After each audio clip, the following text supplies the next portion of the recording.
Boa tarde a todos e a todas. Sejam bem-vindos novamente à nossa casa Despertar da Consciência. Mais uma vez, nessa tarde de hoje, aqui reunidos para mais uma palestra. Hoje nós trazemos para a nossa cidade o nosso irmão Ricardo Santos, que é triunfense, mora em Alagoas. Ele é presidente da Associação Médico-Espíritas de Alagoas. Também presidente AME, Associação Médico-Espíritas de Alagoas. Presidente do Lar São Domingos, em Maceió. E vice-presidente da Fraternidade Espírita Joana de Ângeles, também em Maceió. E um grande amigo da nossa cidade, que contribui conosco há 3 anos, já fez os seminários, 4 seminários aqui na nossa cidade. E vamos fazer o 5º no próximo ano. E ele vai falar para vocês também durante a fala dele. Hoje, ele nos traz o tema, a sutileza da mediunidade. Mediunidade, segundo o Aurélio Dicionário, é uma qualidade da pessoa que, segundo o Espiritismo, tem a capacidade de se comunicar com os espíritos, ou seja, pessoas mortas. Particularidade ou um dom de um médium. E médium é uma pessoa capaz de se comunicar com os espíritos. Sutileza é uma palavra que significa leveza, delicadeza, suavidade. Então hoje, nosso irmão vai trazer para nós uma palestra sobre a sutileza da mediunidade, onde a gente vai compreender como essa mediunidade ela é sutil. E aí nós vamos pedir ao nosso irmão nós vamos pedir a Deus e aos espíritos irmãos da nossa casa que nos abençoe e que nos proteja nessa tarde. E eu vou dar início com a prece inicial. Pai de infinita bondade, amado Mestre Jesus, amigos da espiritualidade, espíritos amigos responsáveis pela nossa casa, nosso irmão Abdu e toda a equipe espiritual. Mais uma vez estamos aqui reunidos para juntos aprendermos, compreendermos e colocarmos no nosso coração todos os teus dons, Jesus, toda a nossa força, todos os nossos projetos de vida, que ao reencarnarmos nesse planeta, nós nos comprometemos que possamos neste momento estar abertos a essa palavra que o nosso irmão trouxe para nós hoje, que ele tenha palavra simples e esclarecedora, para que possamos aprender cada vez mais rumo à evolução e ao planeta de regeneração. Que assim seja. Uma boa palestra a todos. Desejamos ao nosso irmão muita paz.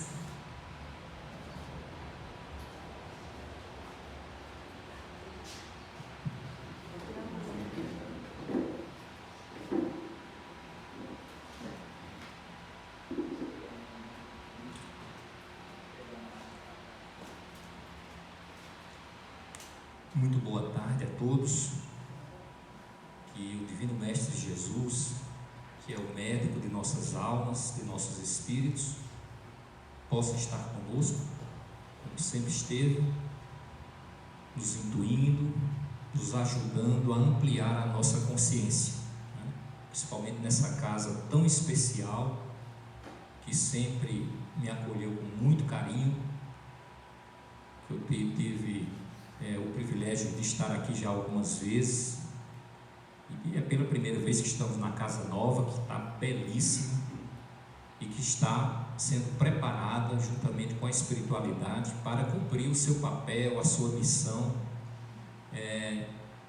de grande importância na seara de Jesus, principalmente para o esclarecimento, né, das consciências do povo aqui de Triunfo. Então é uma alegria muito grande. E hoje também é um dia bem especial para mim, que é o dia do aniversário da minha mãe, e dia 11 de dezembro. Foi uma pessoa extraordinária, uma esposa honrada, uma mãe incrível, né? E que sempre esqueceu-se dela própria para servir a todos, não só aos filhos, mas a todos. Então eu quero dedicar a ela esse momento assim de família, de fraternidade, né? Que estamos vivenciando aqui nesse momento. E eu quero começar as minhas reflexões colocando que a maior dificuldade do ser humano é ele próprio saber o que ele é. Por ele não se preocupar muito com isso, principalmente por conta da ilusão da matéria, da ilusão dos sentidos, ele, na grande maioria das vezes, adota comportamentos e condutas que trabalham contra a sua própria felicidade, gerando aflições.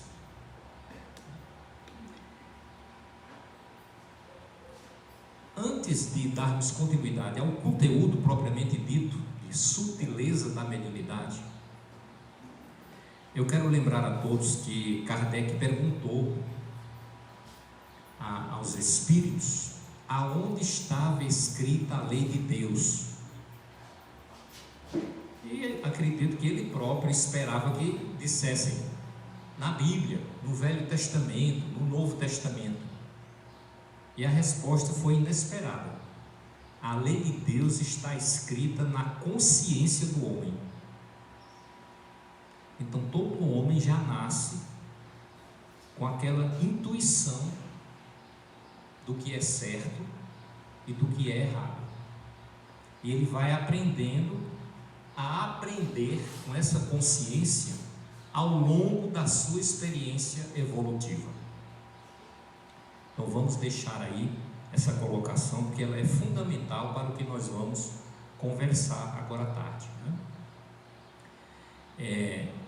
A mediunidade, como foi dito aqui no início, é uma faculdade humana, assim como a sensibilidade, a inteligência, né?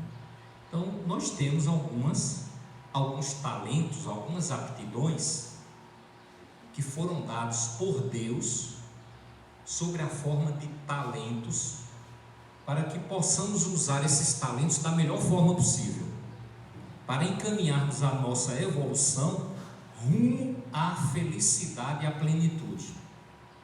No entanto, a mediunidade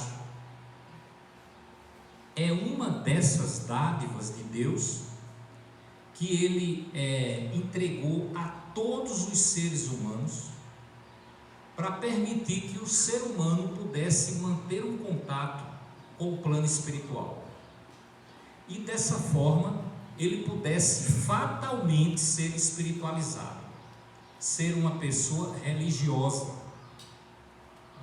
Então essa faculdade sempre existiu e ela está conosco, mas nós não sabemos que temos mediunidade, nem como ela funciona. Isso faz parte do autodesconhecimento. É uma faculdade natural. Inclusive, ela não é uma coisa sobrenatural, não é mística. É uma faculdade orgânica, que acontece em decorrência de umas organelas que tem no nosso cérebro, que foram colocadas por Deus para a gente captar o plano espiritual. Todos nós temos essa mediunidade. O que é fundamental e importante é nos conscientizarmos de que temos mediunidade. Uns mais ostensivos, outros menos. Travamos um relacionamento com o plano espiritual o tempo inteiro e não sabemos disso. Aí, por não sabermos, esse desconhecimento também pode gerar desequilíbrios.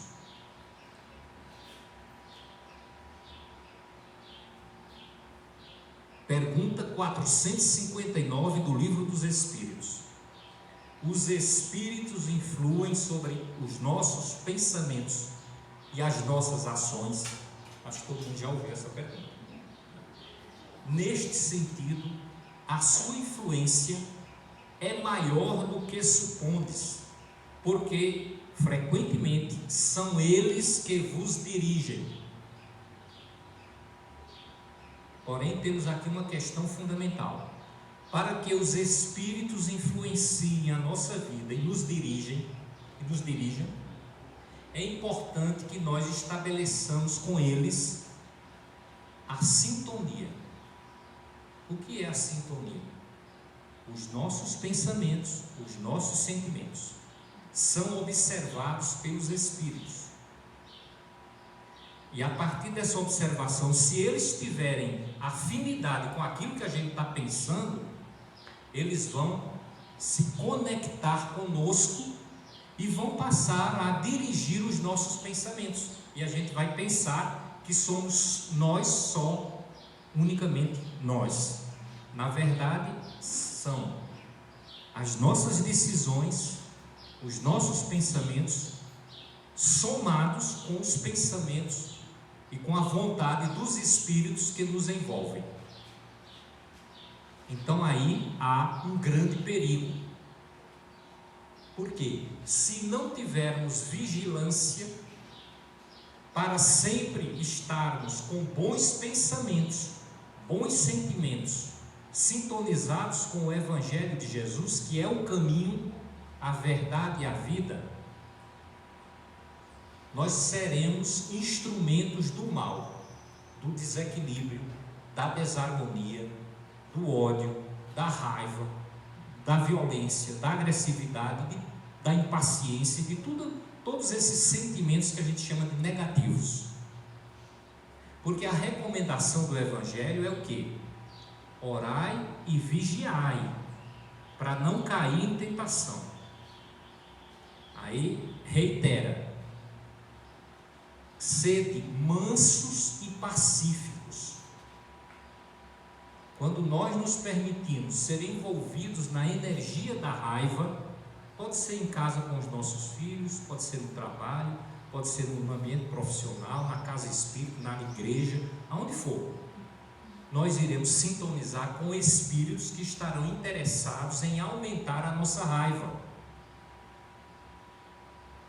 E o Evangelho recomenda: seja manso e pacífico, tenha paz interior e seja um fazedor de paz. E lá na frente ele recomenda: seja misericordioso. O que é ser misericordioso?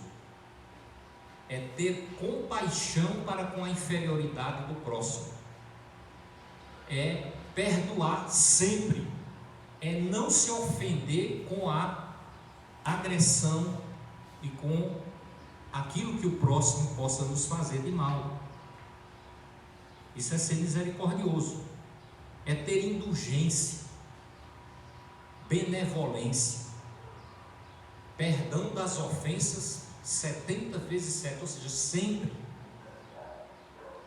E a outra recomendação, que é a última, é: seja humilde, esqueça-se de você para servir, aonde você estiver, porque o maior de todos será aquele que for o maior no reino dos céus será aquele que for o servo de todos. Quando nós fugimos dessas três premissas e somos vaidosos, orgulhosos, egoístas, prepotentes, tiranos, ditadores, em casa, no ambiente de trabalho, na rua, junto com as pessoas, nós estamos contrários, nós estamos sendo anticristãos e estamos nos vinculando com espíritos de natureza inferior que vão aumentar o nosso desequilíbrio, gerando desequilíbrios aonde quer que transitemos. Daí Jesus ter dito uma frase que deve estar na nossa mente: conhecereis os meus discípulos por muitos se amarem. Então, essas premissas são importantes. Por quê? Porque a mediunidade não é uma coisa mística, não é uma coisa de algumas pessoas, não é algo que alguém possa ter e se torna superior aos outros. Mediunidade é prova, é expiação, é compromisso espiritual. Significa que aquele espírito errou tanto e vem errando, que a espiritualidade e Jesus providenciaram uma mediunidade ostensiva para a pessoa não ter dúvidas que é um espírito e que as suas ações causam reações, para que ela possa botar o pé atrás. Então é misericórdia. Agora, se a pessoa que tem consciência da sua mediunidade e exerce esse talento conforme Jesus deseja, ele multiplica as possibilidades de evolução para ele, não é para os outros. Então, são pontos que eu diria sutis do entendimento da mediunidade. Porque normalmente qual é a compreensão que as pessoas têm da mediunidade? Não, o espírito baixou no médium, o médium entrou em transe, começou a falar isso, falar aquilo, disse que tinha um espírito do meu lado, um espírito ruim, tem um espírito bom acompanhando não sei quem, e fica por isso.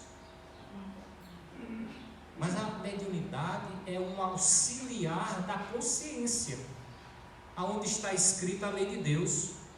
Porque quando você age mal por pensamentos, palavras e ações, principalmente no campo dos vícios morais e exteriores, como a bebida, o álcool, o cigarro, as drogas, então você se conecta com espíritos inferiores, vibrações inferiores. O que é que você vai sentir quando você for dormir, quando você estiver em casa, quando você estiver querendo dormir, quando você estiver descansando? Você vai se sentir mal, você vai ter dor de cabeça, você vai ter distonias, você vai ter dores inexplicáveis, você vai ter depressão, ansiedade. Por quê? A conexão com os bons espíritos, com Jesus, causa o quê? Bem-estar, harmonia, equilíbrio, consciência tranquila, sono calmo, segurança interior, discernimento, sabedoria em cima daquilo que você precisa falar para as pessoas, sabedoria. E por estar conectado com os espíritos superiores, você só vai exteriorizar o amor, a caridade, a fraternidade, a serenidade, tranquilidade, calma, e você vai ser uma referência em todos os ambientes. Então, mediunidade não é coisa de centro espírita. Mediunidade é coisa do dia a dia da vida. No centro espírita a gente aprende a se conscientizar da nossa mediunidade e começa a exercer a mediunidade quando a gente sai do centro espírita. Até mesmo porque aqui dentro do centro espírita todo mundo é bonzinho, todo mundo se abraça, todo mundo fala rindo, sorrindo, falando.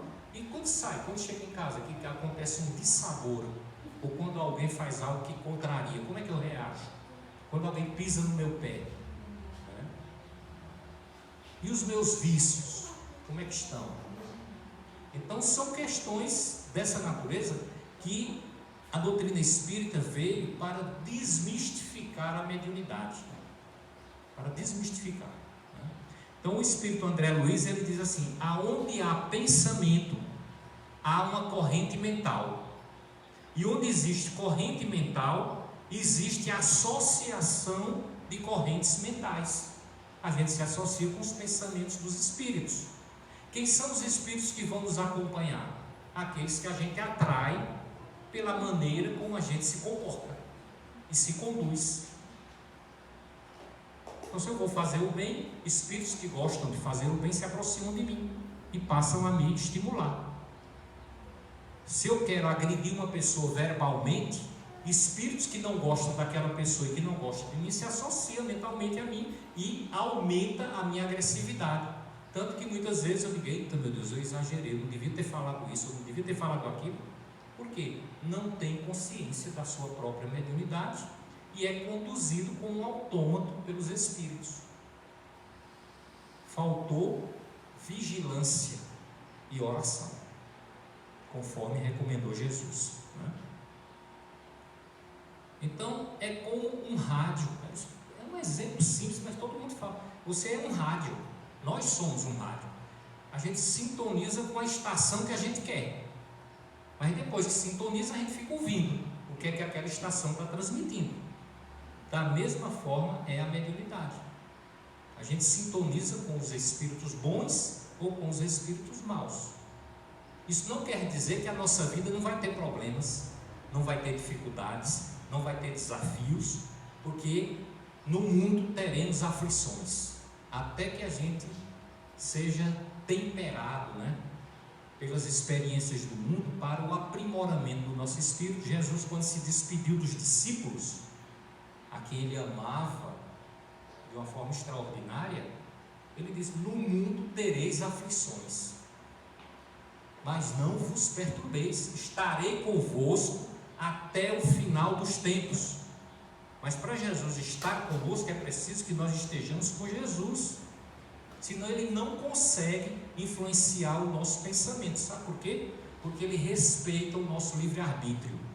Se eu quiser continuar fazendo mal, tendo vícios, usando drogas, eu vou continuar. Se eu quiser roubar, se eu quiser corromper, ser antiético, corrupto, eu vou continuar. Mas ninguém pode alegar a esta altura da nossa evolução que não foi orientado, que não recebeu a instrução, que não recebeu o conhecimento. Aliás, nós estamos no final dos tempos, de acordo com as advertências do próprio Cristo.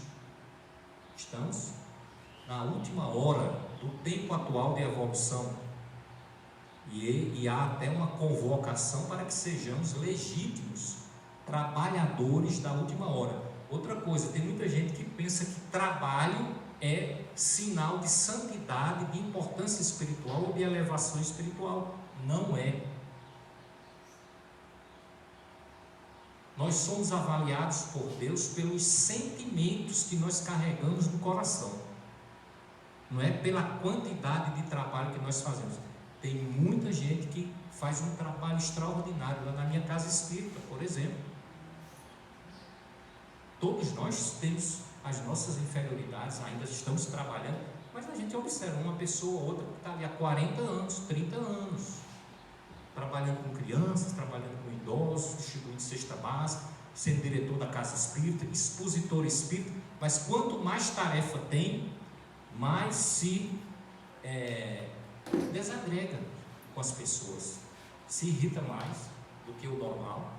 E isso faz com que não haja um foco no sentimento. Então, adquire méritos, ajudou muita gente, merece ser ajudado, mas não adquiriu elevação espiritual. Vai ter que repetir tudo de novo para aprender a educar os sentimentos. Então, a mediunidade tem um papel importante nesse jogo, porque os espíritos fazem muito isso. Sutilmente envolve os nossos pensamentos, no sentido de que nós somos importantes, nós temos que levar adiante a tarefa, temos que fazer isso, temos que fazer aquilo, e tiram o foco do sentimento. Porque a missão nossa aqui na Terra é uma só: descobrir e vivenciar o amor. Não é sair por aí trabalhando, construindo, atendendo. Claro que isso é maravilhoso, se o sentimento que nós usamos naquilo que fazemos estiver de acordo com o que pede a fraternidade, o amor a Jesus, o amor à seara do Cristo. Então, todos os dias temos que refletir o que é que fizemos hoje, com quem conversamos, que tipos de sentimentos eu tive, como é que eu lidei com aquela pessoa que não me compreendeu, aquela pessoa que se sentiu agredida por mim, como é que aconteceu? Então, pensar todos os dias, porque quando você pensa, você medita, reflete e planeja. E aquilo fica no inconsciente. Quando você tem uma nova oportunidade mais na frente, você já vai ser mais cauteloso, mais vigilante, mais tranquilo, vai pedir mais ajuda espiritual, vai ouvir mais o que o outro tem a dizer, né? Então isso fortalece a nós próprios e aqueles com quem convivemos, né? Então, a mediunidade, às vezes, eu disse aqui, ela é ostensiva, ela eclode na rua, em casa, na criança, no jovem, e a pessoa, por não conhecer, não ter consciência, ela muitas vezes tem sintomas, mal-estares, até levados pelas sintonias que estabelece, e ela chega na casa espírita. Chega na casa espírita e a casa espírita precisa estar preparada para acolher, para orientar, para conversar, né? E tem que se preparar para isso, as pessoas têm que estudar para isso, né? Existe a orientação básica aí dada por Kardec, principalmente, e as pessoas são então acolhidas, são encaminhadas e elas são convocadas a realizar um trabalho, sabe o que? De reforma íntima. De reforma íntima, de estudo, de aprendizado, para refletirem e meditarem sobre a própria condição e se autoconhecerem. É isso. Não precisa haver aquele foco com os perseguidores, com os obsessores, porque eles estão ali por conta das inferioridades das pessoas. É claro que o tratamento espiritual vai dar um alívio, vai dar um bem-estar, vai até educar o obsessor, ou vai até afastar o obsessor, que não vai suportar, por exemplo, um ambiente de vibrações de amor, de perdão, de misericórdia, de bondade e de pessoas que se amam. Ele não suporta. Aí a pessoa vem para a casa espírita e melhora. Os espíritos sofredores se sentem seguros na casa espírita por conta da mediunidade das pessoas que estão ali. Uma mediunidade guiada pelos bons sentimentos. Aí tem ajuda espiritual, proteção. Se não há isso, a proteção não. E a gente começa a dar um trabalho muito grande à espiritualidade para acolher e tratar pessoas que precisam ser tratadas. Aí há uma dificuldade vibratória quando as pessoas não têm essa consciência. Então, Leon Denis, ele diz o seguinte, que a conscientização mediúnica é o último estágio da humanidade rumo à angelitude. Olha a importância da mediunidade. É ela que vai nos conectar com a nossa própria espiritualidade, vai nos dar o conhecimento do que é que somos, de onde viemos, para onde vamos, por que sofremos, o que é preciso fazer em termos de conduta para nos protegermos das aflições, dos sofrimentos. Então a mediunidade, ela faz coisas extraordinárias. Foi a mediunidade que nos trouxe o Consolador, a doutrina espírita. Foram os médiuns conscientes, médiuns fraternos, que reconheceram a missão e que se entregaram aos espíritos para que Kardec pudesse escrever a codificação, o Consolador prometido por Jesus. E esse Consolador, gente, não é uma coisa qualquer não, é um conhecimento da verdade, é a resposta a todas as indagações humanas. Ele trouxe de volta o cristianismo primitivo na sua pureza, porque o cristianismo foi deturpado por todas as religiões que vieram depois do cristianismo. Foi deturpado. A doutrina espírita traz de volta a pureza. Está presente em todas as áreas do conhecimento humano. E é o responsável por todas as antecipações científicas. Atualmente, é quem vai conduzir a ciência no seu verdadeiro caminho. destruindo o materialismo. Então, não é pouca coisa, não. O Consolador foi prometido por Jesus para nos explicar todas as coisas, está lá no Evangelho. Isso veio através da mediunidade, para a gente ver o quanto a nossa mediunidade é sagrada. Tem muita gente que chega na casa espírita: o que é que você tem? Não, o meu problema é mediunidade. É a solução, não é? Na verdade, não é um problema, é a solução. Agora, a mediunidade mal conduzida, mal educada, mal direcionada, é fator de desequilíbrio, de doença mental e até de internações hospitalares, de esquizofrenia e de outras patologias mentais, principalmente quando ela ingressa no campo das obsessões. No campo das obsessões, né? Mas é isso. O que é que acontece normalmente na nossa vida? Nós trazemos inferioridades de outras existências, nascemos com elas aqui no plano físico, e muitas vezes não recebemos uma educação adequada pelos nossos pais, não tivemos uma boa exemplificação. Então, qualquer fator desencadeante do meio social ou do ambiente onde a gente transita pode cutucar a nossa inferioridade, e ela vem à tona porque não foi educada.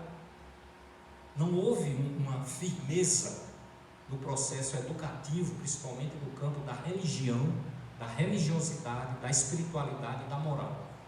Então, aquela inferioridade que a gente traz de outras vidas, que está ali conosco, ela vem à tona quando alguém nos agride, quando alguém nos ofende, quando a gente sofre um prejuízo, quando alguém quer invadir o nosso espaço, a gente reage, e aquilo volta novamente. Aquele mesmo problema que a gente tinha na outra vida está presente na vida atual, por falta da invigilância.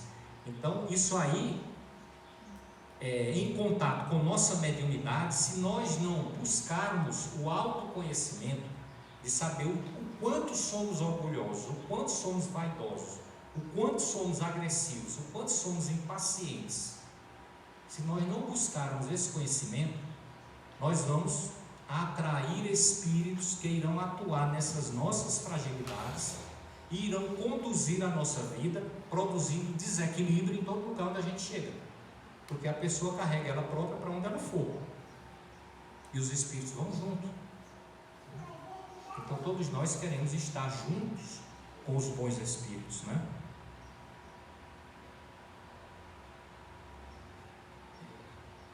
O espírito encarnado, principalmente, que não se preocupa em se autoconhecer e que não se preocupa em conhecer os seus sentimentos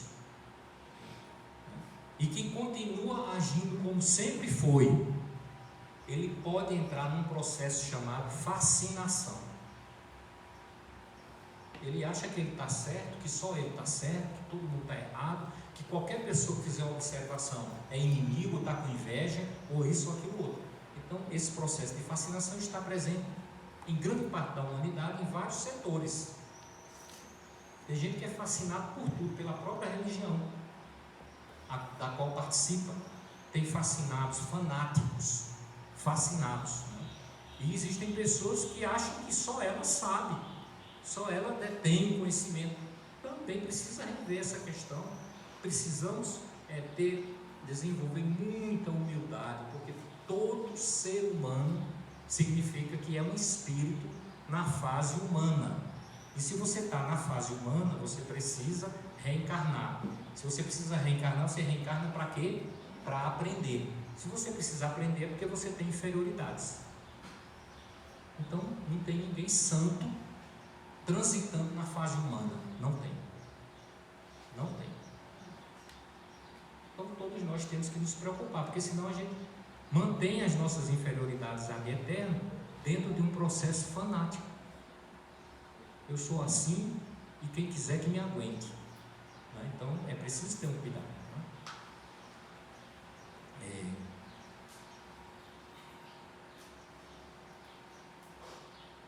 Aqui eu tenho um espírito aqui que é Manuel Filomeno de Miranda, que estuda muito a influência dos maus espíritos em nossas vidas. Ele diz o seguinte, que se candidatar ao bem, participar de uma religião, de uma igreja, de uma casa espírita, de uma denominação religiosa, de um trabalho fraterno, olha que coisa grave, não nos torna bons. Não nos torna bons, nem renovados, e muito menos livres das obsessões. Por quê? Porque precisamos ser mansos e pacíficos, misericordiosos e humildes. Aí você tem segurança, sabedoria, proteção espiritual, fortalecimento das suas ações, dos seus trabalhos, e tudo progride, tudo cresce. Então, as influências espirituais são sutis. Por quê? Porque quando nós pensamos, emitimos uma vontade, aquilo é uma emissão mental que pode estabelecer uma conexão com um espírito que pensa da mesma forma e que tem a mesma vontade. Aí como é que eu vou saber se sou eu ou se é o espírito que está me influenciando? Só se eu estudar, meditar e buscar me autoconhecer. Aí eu vou saber. Por exemplo, uma ideia que me causa mal-estar, que teima em surgir no meu pensamento, mesmo contra a minha vontade. Tem uma entidade espiritual aí, atuando no seu próprio pensamento. O que é preciso? Preciso se tratar. Nós vamos falar um pouquinho sobre o tratamento. Você vai ter uma pessoa que está ali com um problema gravíssimo, envolvido ali num processo espiritual muito sério, uma obsessão grave. Você chega perto e você não sabe o que dizer, não sabe o que fazer. Embora você seja espírito, você sabe aplicar um passe, você sabe acolher e tal, você não sabe. Mas aí você faz uma oração, pede ajuda, você quer servir, você tem um mínimo ali de conhecimento, quer servir, mas não sabe como. De repente você começa a falar com a pessoa, a pessoa se acalma, segura na sua mão, daqui a pouco a pessoa respira normal, toma uma água, fica boa, se acalma.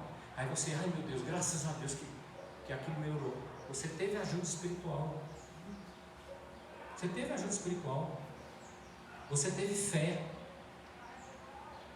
A fé remove montanhas. Então nós temos que ter essa garantia íntima, essa força interior, essa segurança de dizer, eu não posso, mas Jesus pode. Eu não posso, mas os bons espíritos podem. E eu quero ajudar. Claro que você tem que ter bom senso, né? Você tem que ter cuidados e tem que ter um mínimo de conhecimentos. E você então pode se surpreender com você mesmo. E essa surpresa, você recebeu ajuda espiritual. Então é nesses detalhes que a gente vai conhecendo, né? Então, às vezes você está numa conversa, tem um monte de gente assim, falando da vida alheia. Aí você chega perto e vem aquela vontade de também participar daquele negócio. Aí você, não, peraí, eu não quero fazer isso, como é que eu estou? Então você tem que ter essas percepções, vigilância, o nome disso. Porque nós já sabemos o que é certo, né? Então, ó, ele diz aqui, Manuel Filomeno de Miranda, é até um capítulo do livro dele, obsessão sutil, quando ocorrem pensamentos repetitivos, perturbadores, fazendo com que haja uma ideia que se repete e se destaca e predomina, eis que aí se inicia o processo sombrio e enfermiço da obsessão. Isso a gente aprende estudando, né? Ouvindo as palestras, participando da casa espírita, lendo em casa, assistindo palestras pela internet, é o que não falta hoje. Coisas maravilhosas tem aí para a gente aprender. Então estou já chegando aqui na conclusão, eu vou relacionar aqui algumas causas de influenciação espiritual menos feliz. Vingança, apego é as coisas materiais, a cargos, a funções, paixões, desejo do mal ao próximo, ódio, inveja, raiva, fazer com que suas opiniões prevaleçam. Somente quando você tem autoridade, você pode virar um obsessor encarnado, subjugador. Então precisa ter cuidado. Cabeças, mãos e corações desocupados, que na hora vazia penetra o pensamento negativo. Palavras irreverentes, conversa fútil, melindres, vaidade, orgulho, hipocrisia, para aparecer para os outros que você não é. Tem gente que é hipócrita até para Deus e para os espíritos. Olha, eu estou fazendo aqui, estão vendo aí como é que está, né? Fiquem olhando que eu estou trabalhando aqui, eu mereço. Quem fazia isso eram os fariseus na época de Jesus. Se achavam os merecedores do reino dos céus e ironizavam os pecadores, as pessoas humildes. Ainda bem que eu não sou como aquele. Eu trabalho, eu estudo, eu distribuo cestas, coisas desse tipo, né? Então, inclinação pessimista leva à depressão e leva a pessoa a não fazer nada na vida. Agressividade, comodismo, considerar o trabalho que assumiu excessivo. Jesus disse assim: Deus sempre trabalhou e eu também trabalho. E o maior do reino dos céus será aquele que for o servo de todos, ou seja, o que trabalhar mais.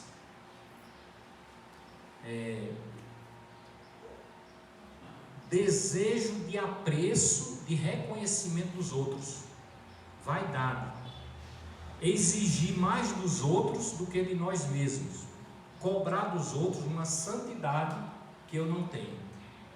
Isso leva a obsessão grave, até no campo da fascinação, porque você passa a julgar, censurar, criticar e condenar.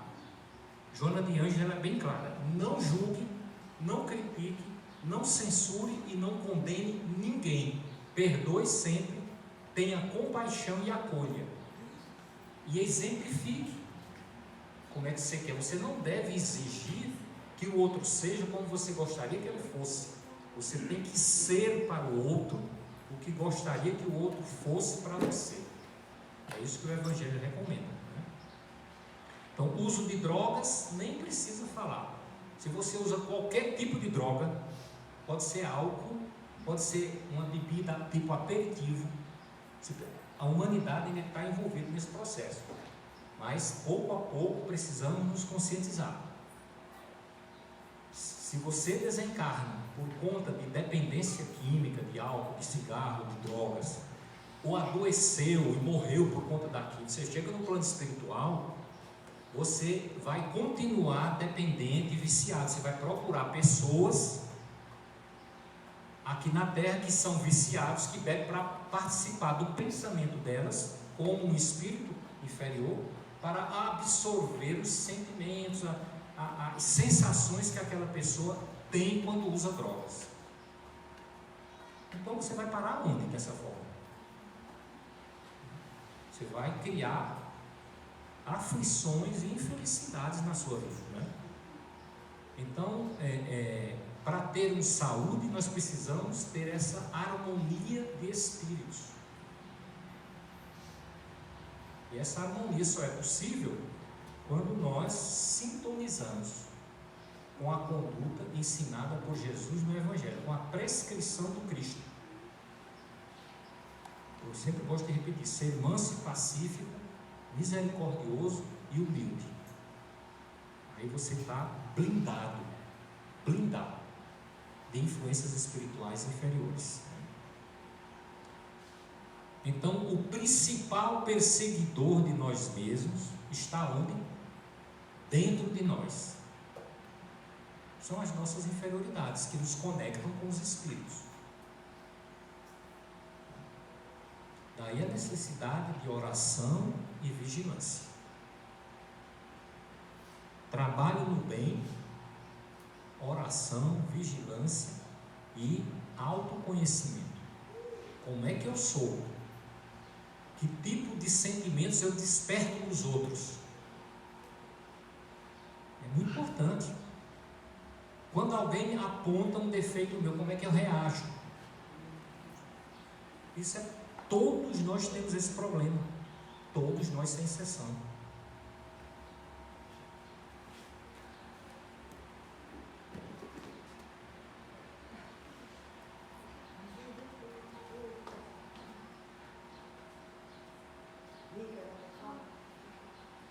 Tudo bom? Está gostando? Você quer falar? Eu acho que eu já nasci na casa espírita. Toda vez que. Todo dia que eu. Não. Que eu vou dizer pra minha avó, perguntar se hoje é dia de evangelho. Muito bem. Olha aí, tá vendo? Merece palma, né?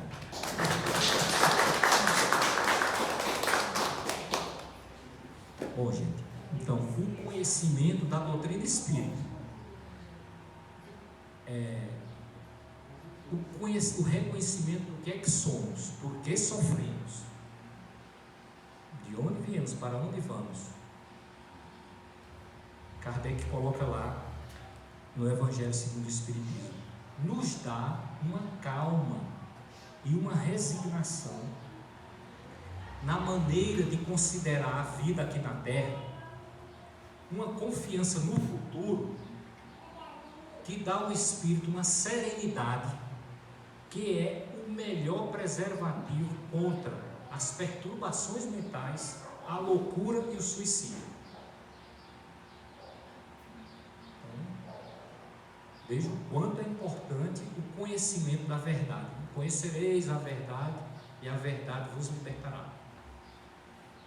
E só essa verdade trazida pelo Consolador é capaz de responder a todas as nossas indagações e falar ao nosso coração que não existe injustiça. Existe injustiça aqui na horizontalidade do mundo, mas quando a gente observa a nossa vida a partir das existências reencarnatórias, cada um colhe o que planta. E a cada um é dado segundo as suas obras. Então não tem justiça. Jesus está no leme, Deus conduz as nossas vidas. Nele vivemos, nele existimos. Então quem é o causador das nossas aflições? Nós mesmos, quando estamos distanciados do caminho da verdade, que é o Evangelho. Vai trazer problema. Não tenha mais cedo ou mais tarde.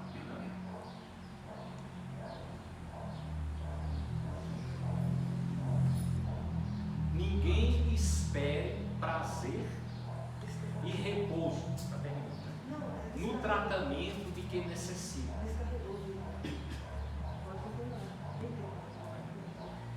Ninguém espere repouso, prazer e tranquilidade no tratamento de quem necessita. O crescimento para Deus só se dá com a lapidação íntima. Joana de Ângeles diz assim: suor e lágrimas. E Kardec perguntou se era difícil esse trabalho. A resposta dos Espíritos foi facílimo. O que falta é vontade. Por quê? Porque nós nos comprazemos na maneira como nós somos. Então nós temos satisfação íntima de ser como a gente é e não queremos mudar. Então a gente continua vinculado ao desequilíbrio, atraindo desequilíbrios para a nossa vida. Então tem gente que é felicíssimo porque é reativo. Alguém agride, ele rebate na mesma hora. Alguém diz alguma coisa, a pessoa já está ali reagindo. Então se compraz com a agressividade, com a violência, com a impaciência. Por isso que ela não se preocupa em querer mudar. E aí vem a complicação, mais cedo ou mais tarde, né?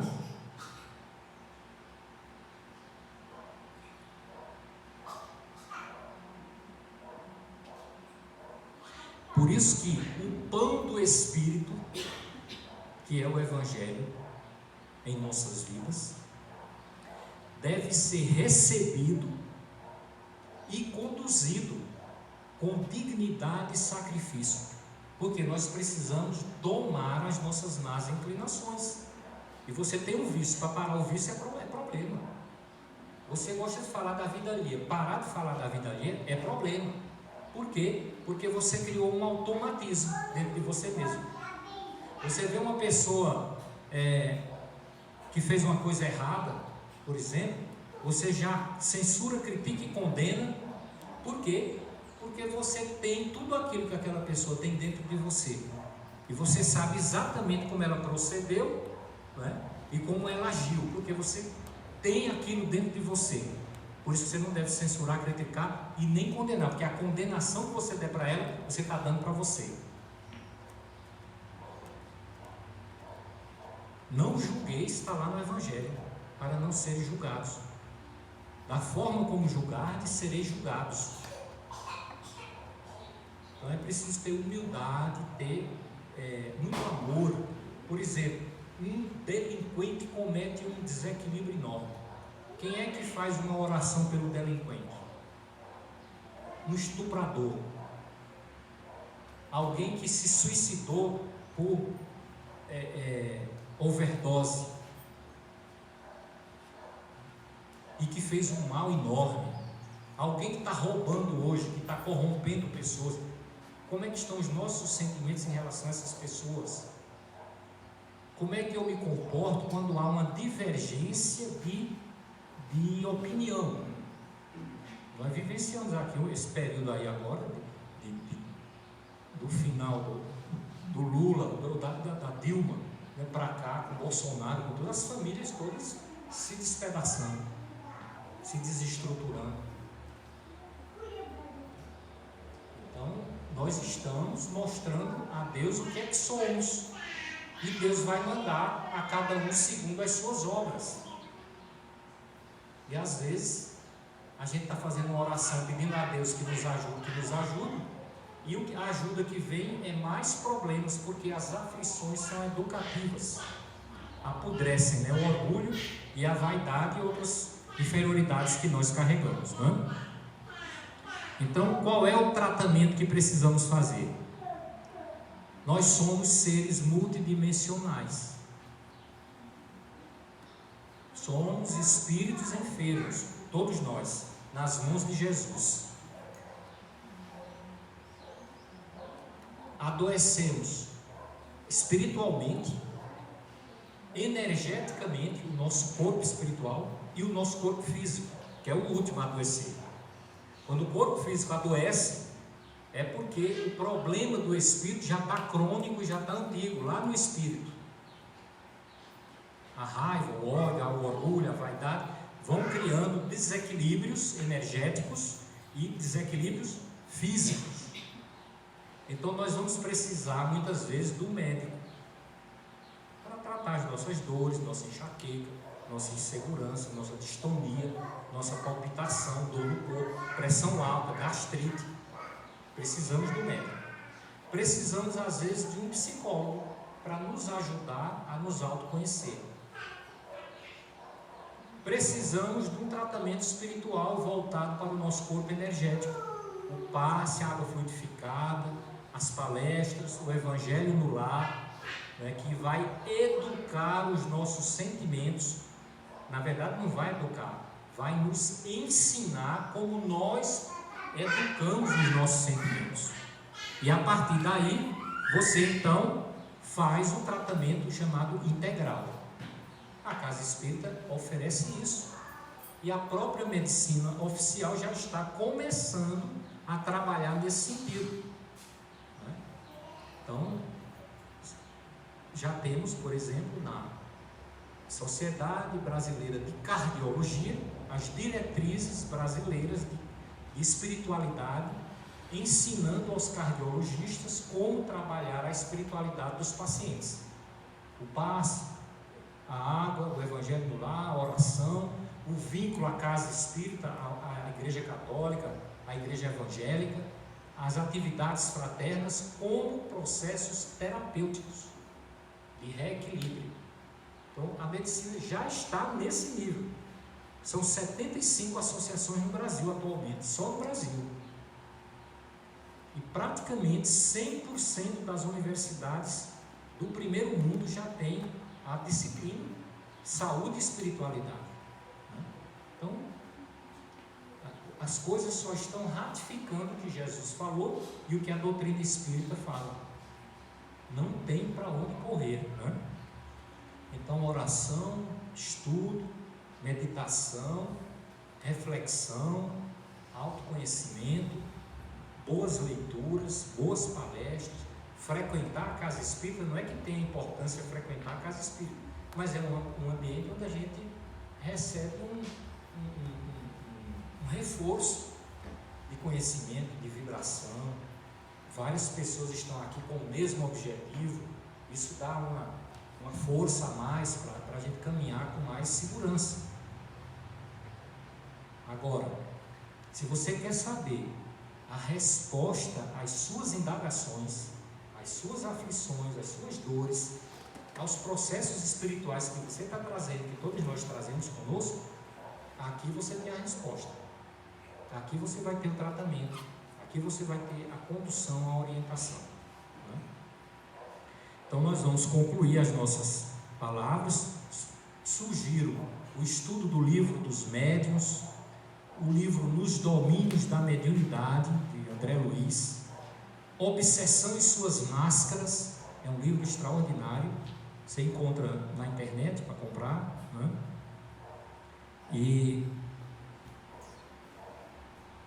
eu vou ler aqui um receituário do Espírito André Luiz para a nossa mediunidade.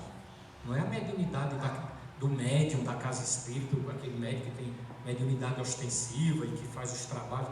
Aquilo ali é uma tarefa que ele assume com amor, mas é para a nossa mediunidade natural, que todo mundo tem, né?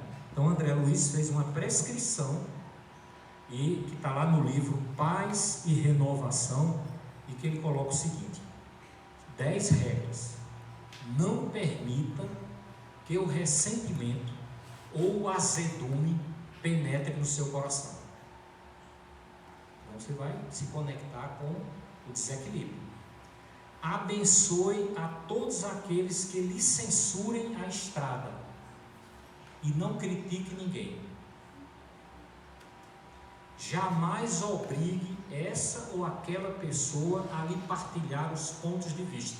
Você expõe um clima de amizade, de fraternidade, com base na doutrina, com base no Evangelho, com base nas orientações. Você expõe. Se a pessoa é refratária, se a pessoa... e há possibilidade de um acerto, tudo bem. Se não, você lá, ela cá. Se for possível a convivência, se não for, não tem convivência, porque nós não podemos ser coniventes com o desequilíbrio para conduzirmos a nossa vida. Então, nós temos que ser fiéis. Sabe o que Jesus falou lá no Evangelho de Mateus? Que nós precisamos ser fiéis ao Evangelho, acima das nossas posses, acima das nossas comodidades, acima da nossa família e acima da nossa própria vida. Gente, não tem coisa mais séria do que essa não, tá? Ser conivente é infidelidade, agora com base, com bons sentimentos no coração, com discernimento, com argumento, aí sim.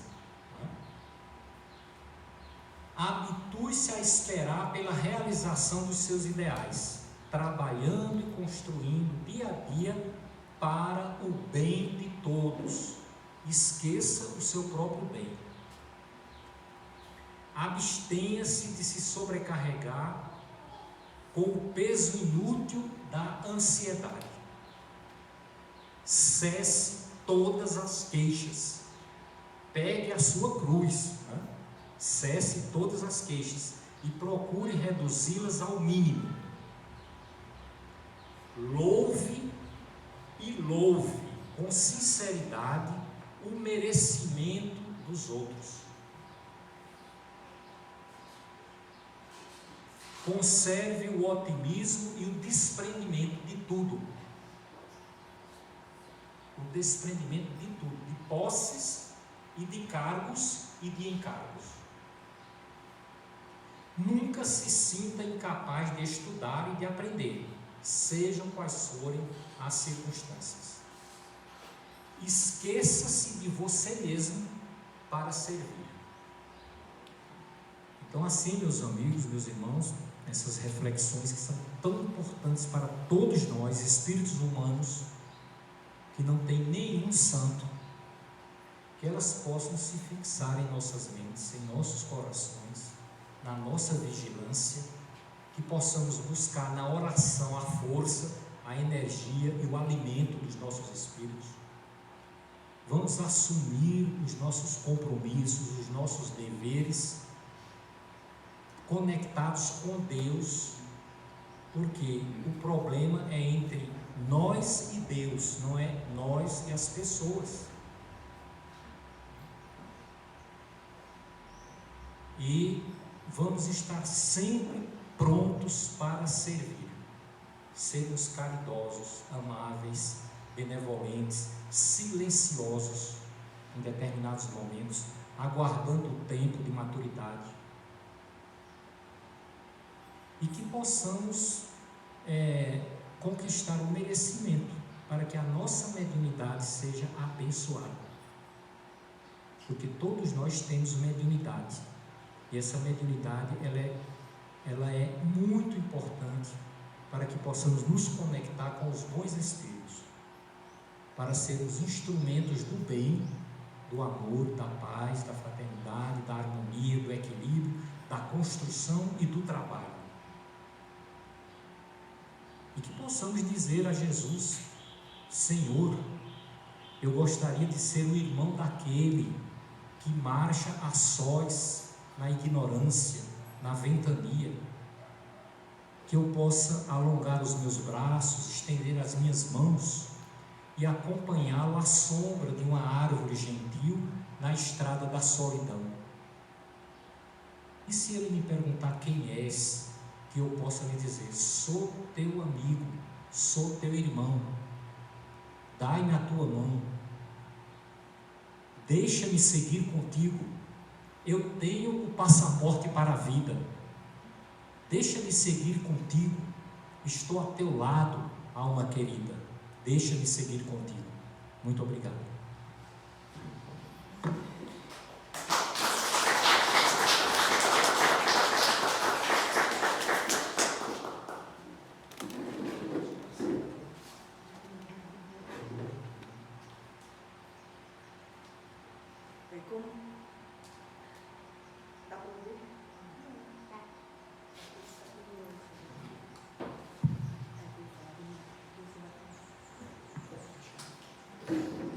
Com esse presente hoje na nossa casa, tão maravilhoso e que responde muitas dúvidas nossas, como a gente tem na nossa casa, o estudo do Evangelho em seguida. Mas como essa palestra está muito sobre o Evangelho e vai nos ajudar bastante, a gente vai abrir aqui um espaço para perguntas.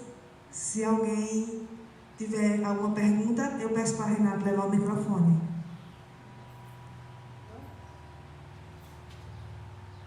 Cara, aqui em Triunfo tem surgido ultimamente muitos casos de mediunidade. E na maioria das vezes o pessoal não tem conhecimento nem da doutrina, nem do que está acontecendo. Então, o que se deve fazer? E no caso, a partir do momento que vai tomar consciência do que está acontecendo com ela, quais providências ela deveria tomar? Esse problema não é aqui de Triunfo, é do mundo todo. Como eu falei aqui, todo mundo tem mediunidade e todos nós nos envolvemos com dificuldades mediúnicas no dia a dia das nossas vidas, né? Então, a pessoa que está vivenciando o problema dessa natureza, ela só pode, assim, efetivamente ser acolhida, ser orientada, se ela buscar, né? Se ela buscar a ajuda. E quando acontece isso, normalmente acontece com uma finalidade. Os espíritos às vezes permitem que processos de desequilíbrio aconteçam nas vidas das pessoas, incluindo a atuação de processos obsessivos, que é para a pessoa procurar um posicionamento na sua vida, porque ela não vai conseguir muitas vezes ter uma solução com o médico, com remédios, com coisa, e ela então acaba sendo conduzida pelos mentores espirituais para uma conscientização espiritual, e às vezes ela chega na casa espírita, às vezes pode chegar na igreja católica, pode chegar também nos evangélicos, cada um com a sua orientação, né? Então, chegando na casa espírita, a casa espírita tem que ser o quê? Um pronto-socorro e uma escola, né? Para acolher espíritos encarnados e desencarnados, necessitados de orientação, de apoio e de fraternidade. Então a casa espírita precisa se capacitar, e o principal elemento de competência da casa é a harmonia entre os seus membros, no âmbito da fraternidade, do amor, da convivência. Quando Jesus colocou: conhecereis os discípulos por muitos se amarem. Então é esse o processo. Existem os processos que a gente chama emergenciais, né? Então, quem é espírita, que trabalha, que frequenta uma casa espírita, que estuda espiritismo, tem um vizinho ali que está com problema ali agudo, então a pessoa vai lá, vê o que está acontecendo e tal, vê, olha, faz ali o primeiro socorro, o primeiro atendimento, melhorou a situação, equilibrou, orienta. Agora, olha, você vai para a casa espírita, tal dia, tal hora, porque se você não for, você vai provavelmente continuar com essa problemática aí sem saber como resolver. Lá existem meios para você retomar o seu equilíbrio. Agora, o que é errado do ponto de vista do trabalho do espírita nesses processos de desequilíbrio mediúnico? É você começar a tratar uma pessoa, a pessoa melhora, você encaminha até para a casa espírita, a pessoa tem um desequilíbrio, daqui a pouco a pessoa tem novamente outro desequilíbrio, vai atrás de você, daqui a pouco tem outro desequilíbrio, vai atrás de você, melhora, aí avisa para outro, daqui a pouco você tem 10, 20 atrás de você sendo chamado para cá, chamado de madrugada, chamado de domingo, né? E não é, o que você tem que divulgar é a casa espírita. Isso não quer dizer que ninguém possa deixar de atender uma emergência, uma convulsão, um processo que a família está em desequilíbrio, com uma subjugação espiritual.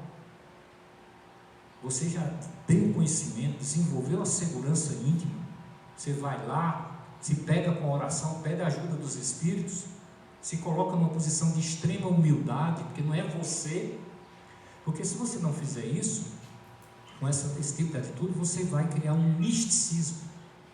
As pessoas vão me ver como alguém que lhe curou. Não foi quem curou, não foi a pessoa. Quem cura é Deus, né? Vão ver você como uma pessoa acima dos outros. Você vai mistificar o enfermo vai ficar mistificado por você, poderá mistificar o espírito que estava com você, se o espírito se comunicou e falou alguma coisa que não precisa,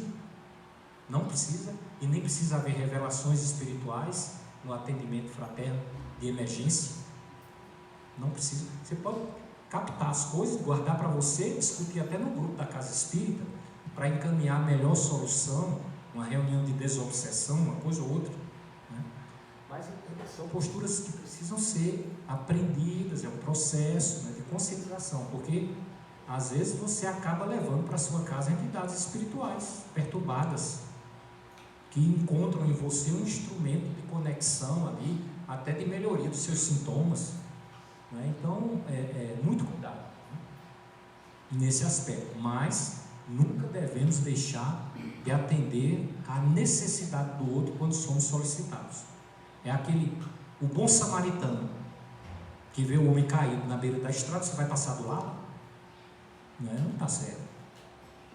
Agora, claro, se você não se sente seguro, você liga para alguém que você conheça, que você possa pedir ajuda.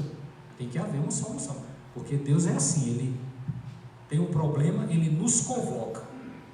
Quem vai, se beneficia. Quem não vai, perde a chance. Né? Perde a chance. Está lá no Bom Samaritano, isso muito bem colocado. Passa um sacerdote, passa um levita, que era também um sacerdote, mas passou um samaritano, que era um pecador pagão. Passa, vê o homem caído, desce do cavalo e atende. Aí coloca no próprio cavalo e leva para uma estrebaria. Para uma hospedaria. É a casa espírita. E fica aí, vai para a casa espírita. Eu não vou ficar com você a vida toda, nem vou conduzir a sua vida, nem vou atendendo todas as suas quedas toda hora que você cai. Aí não pode. Né? Então, são firmezas, conhecimentos que se adquirem com o tempo, com a discussão, com a conversa com os companheiros, trabalhando, analisando os casos, assim.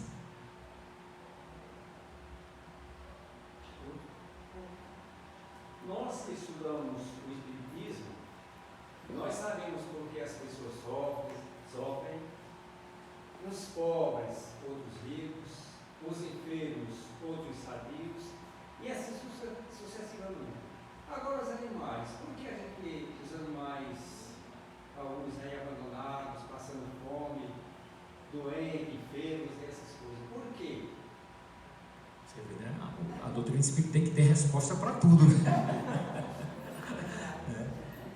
A gente às vezes pensa assim: eu vou indagar a Deus, por que é que Deus criou o mundo dessa forma? Poderia ter sido diferente. Ou seja, eu estou me colocando numa posição assim, nós não temos um conhecimento amplo e generalizado de tudo, porque nós não somos Deus, né? Mas já sabemos muita coisa sobre os animais, muita coisa. Primeiro, sabemos que são espíritos, né? Princípios inteligentes na fase animal, submetidos ao processo evolutivo, tal qual nós aqui na fase humana. Qual é a diferença? A diferença é o sentimento. Por quê? O sofrimento dos animais é um sofrimento puramente, vamos dizer assim, mais físico do que psicológico, principalmente nos animais mais inferiores. O mecanismo da evolução e o despertamento das nossas potencialidades somos nós que fazemos. Então Deus escolheu, por exemplo, criar o predador e como é que ele chama? E a presa. O predador, quando corre atrás da presa, ele está desenvolvendo a inteligência. E a presa, quando corre do predador, está desenvolvendo a inteligência. Por que Deus fez isso? Não sei. Ainda não sei. O sofrimento do homem é um sofrimento moral. O sofrimento do animal é mais físico. E o sofrimento físico leva ele a desenvolver a inteligência para eliminar o sofrimento físico, puramente físico. E os instintos para preservar, porque Deus colocou os instintos nos animais. Então ele precisa preservar. E a luta dele para preservar os instintos levam os animais a desenvolverem emoções e sentimentos para ingressarem na fase humana. Então, de quem é o mérito de todas as nossas conquistas? Sensibilidade, inteligência, razão, raciocínio contínuo, mediunidade, é nosso. É nosso, são aquisições nossas, méritos da nossa evolução. Tem até uma questão muito séria da questão sexual, da evolução, com tantas variações e variedades. A energia sexual, ela é neutra. Nós não sabemos e nem podemos julgar, nem detectar o que é certo e o que é errado.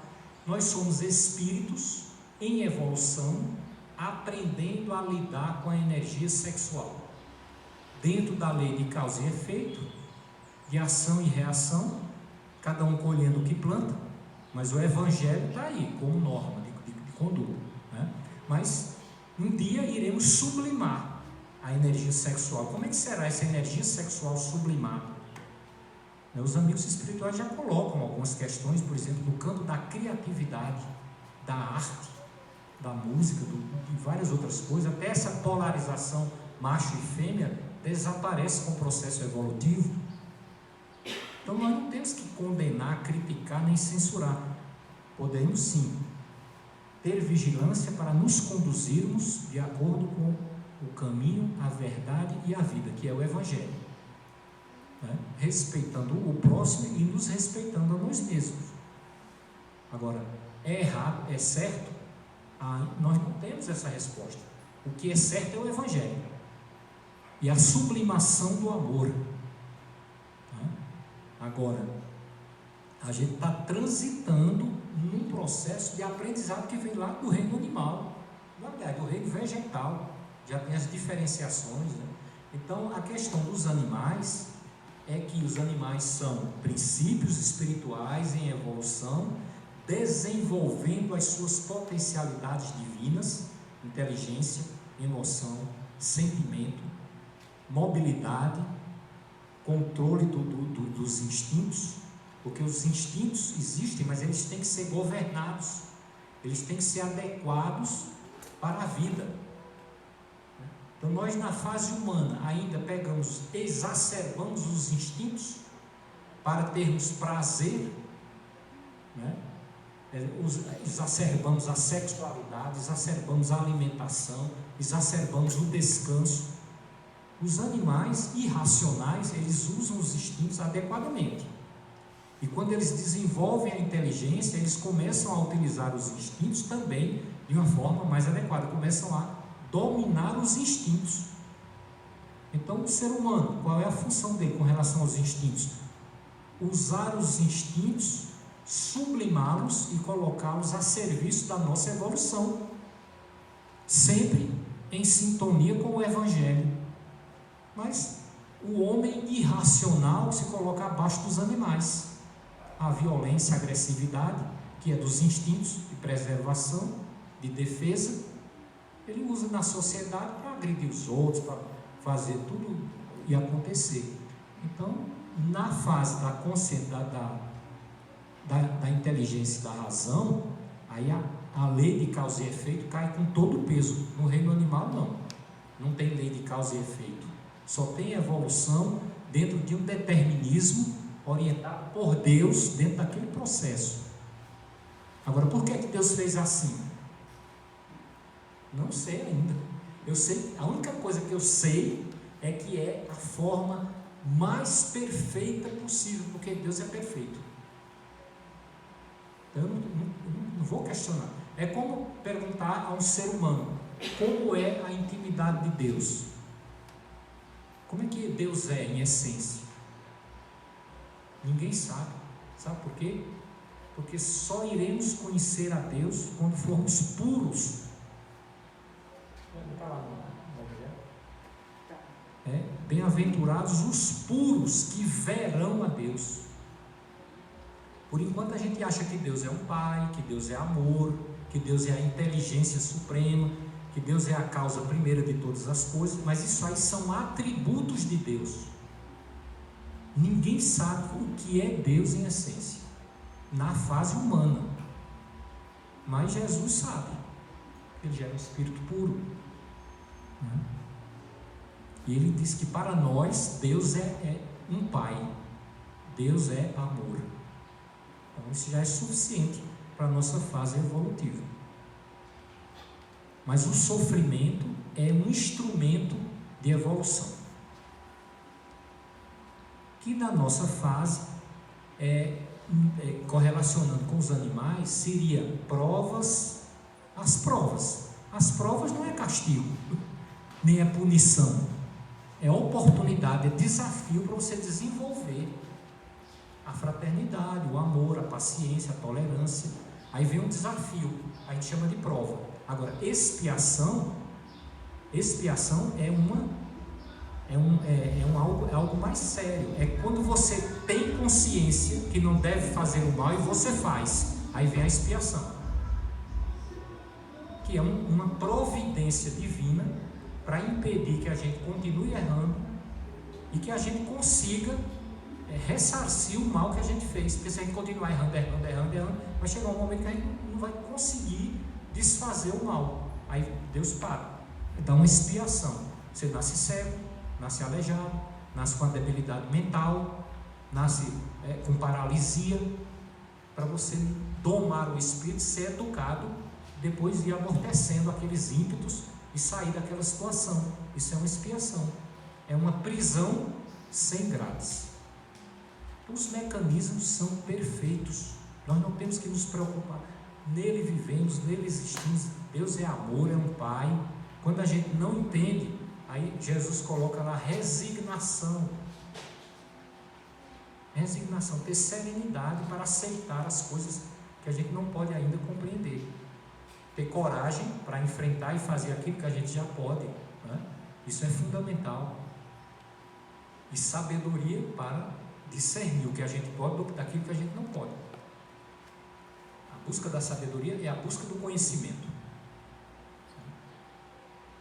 Mais alguma pergunta, gente? Mas essa expiação aí, ela vem com o espírito que está encarnado, por exemplo, uma pessoa que tem uma deficiência física.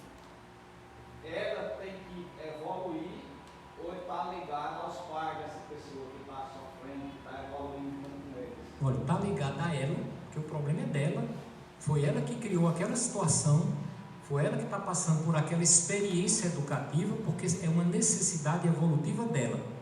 Porém, as pessoas que concorreram para ela cometer os erros, as pessoas que foram responsáveis por um mau exemplo, por uma má influência, são chamados a estarem juntos naquele processo para se ajudarem mutuamente. Os pais que recebem uma situação dessa num filho estão ali trabalhando amor incondicional, paciência, tolerância, e a pessoa, o espírito ali está sendo educado por aquela limitação, né, que vai destruir os automatismos no mal, e ela vai poder então, quando passar aquele processo, já vem um espírito com outra característica. Então, por isso que a vida é eterna e a gente reencarna tanto, né? Mas o ideal é a gente não precisar do sofrimento para evoluir até a plenitude, e para isso é preciso nos vincularmos ao Evangelho de Jesus. Saiu do Evangelho, sofrimento, porque é a ovelha que sai do rebanho, aí o pastor vai lá com o bastão, de volta. É a expiação e as provas difíceis, né?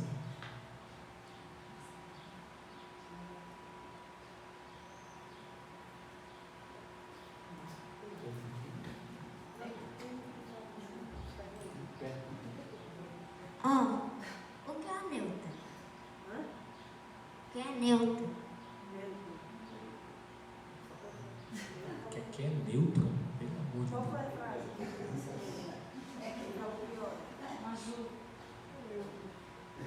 Deus. Pessoas neutras, né? Que ficam neutras numa situação dessa. Você falou pessoas neutras. Há pessoas neutras, são pessoas que sabem das coisas e que nem fazem o bem, nem fazem o mal. Mas como elas não fazem o bem, e aquilo pode acontecer um mal, porque ela não fez o bem, ela vai ser responsável. Está difícil, tá? Então, veja bem, a gente tem que fazer o bem sempre. Se você não faz o bem, você é neutro. Se você não faz o bem, você está errando, certo? Deu para entender? Que é para fazer o bem sempre. Fazer o bem é não usar drogas, não fumar, não beber, ter uma religião, não ser malcriado, ser obediente, aprender, ser estudioso, né? E procurar sempre se melhorar, certo? Obrigado a você, entendeu? Voltando ao assunto da mediunidade, como esclarecer os médicos das consequências da mediunidade exercida de forma desadequada? E se isso é um propósito do Espírito? Se você está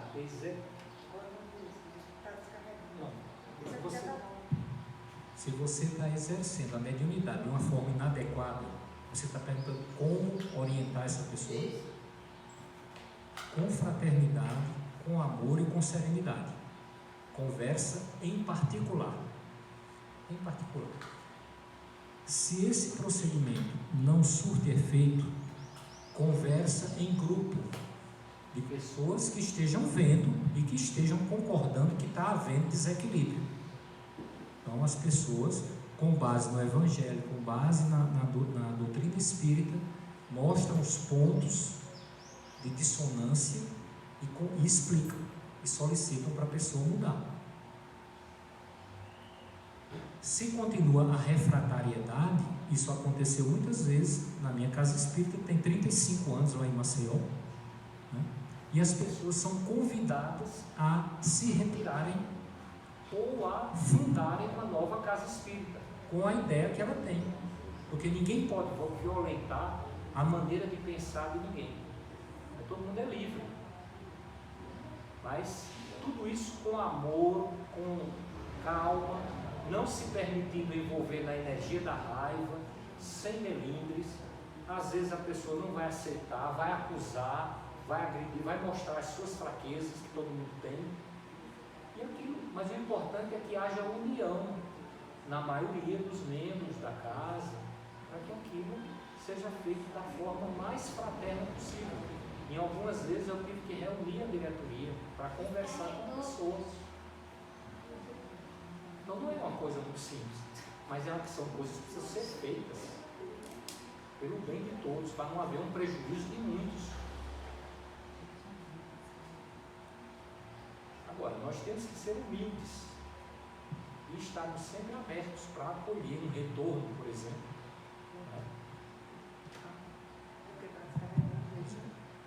E é assim, então o que importa é que haja serenidade, tranquilidade, oração, nunca fazer reuniões em casa espírita sem prece. Sem prece, sem uma preparação de ambiente, né? Não começar diálogos e conversas estou falando de reuniões oficiais da casa, né? Claro que individualmente a gente pode conversar com qualquer um na casa espírita, sem precisar desse protocolo todo. Mas é assim, é uma experiência, né, que se adquire e que é possível, né? Agora, a gente tem que estar aberto também a observações, orientações dos outros. E às vezes uma pessoa que chega na casa espírita, às vezes tem muito mais conhecimento do que a gente, tem muito mais evolução espiritual, pode trazer uma contribuição enorme, tem que ser acolhido, né? Tem que ser acolhido. Então nós não podemos transformar a casa espírita, por exemplo, num quartel. Não é, é uma casa de amor, é uma família funcional. Uma família funcional é assim, todo mundo conversa, todo mundo dialoga, todo mundo ouve, todo mundo deixa o outro extravasar, deixa o outro expor as suas dificuldades, mas o outro também vai ter que ouvir no momento certo, tudo com muito amor. Então, quando tem um desequilíbrio, e tem muitas pessoas analisando, o desequilíbrio vai ser diagnosticado aonde está, principalmente se a casa tem uma boa proteção, tem a espiritualidade que está ali atuando, a gente tem que confiar nisso. O Espiritismo está caminhando para um período de maior leveza, né? Antes tinha que existia um rigor muito grande, porque havia muito desequilíbrio, muita mistificação, muita coisa. Hoje em dia com mais calma. Por exemplo, o atendimento fraterno. Se você é uma pessoa que está ali na casa espírita, frequentando os estudos, já está ali há um ano, e você tem bons sentimentos, bons propósitos de estudo, participa de grupo, seminário, você pode começar a aprender a dialogar com as pessoas, a orientar, porque você não precisa penetrar na parte psicológica. Você pode dizer, olha, estou vendo seu problema, nós vamos encaminhar aqui, nós temos um tratamento espiritual, você vai fazer esse tratamento, depois você vai participar desse estudo aqui, vai ser muito bom para você, você vai fazer o evangelho lá. Quem é que não pode fazer isso? Não é? O passe é um ato de amor. Então eu faço reuniões de treinamento de passe 2 vezes por ano na casa espírita. São reuniões de 40 pessoas, neófitos, muitos neófitos.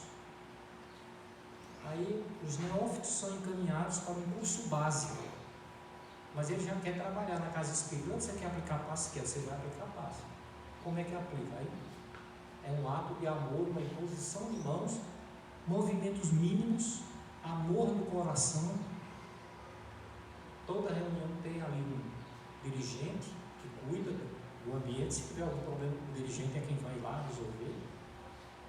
E as pessoas ficam felizes de trabalhar, aplicando passes, se sentindo úteis. Então, pessoas que entram, então, não é uma professora, é uma pessoa que já lida com isso, tal. Então ela entra, passa um período, faz o curso básico ali, participa dos estudos. Aí a pessoa está ali interessada, você vai ser da equipe de monitores do estudo tal. Então tem o monitor e tem um ou dois monitores que trabalham ali, porque tem um mínimo de competência, de qualidade que podem. Agora, olha, você vai ficar, na minha ausência você assume. Se tiver qualquer dúvida, você diz, eu estou com dúvida, não sei. Bom, acabou o problema. E a casa cresce, movimenta, aparece mais gente, as pessoas ficam mais felizes.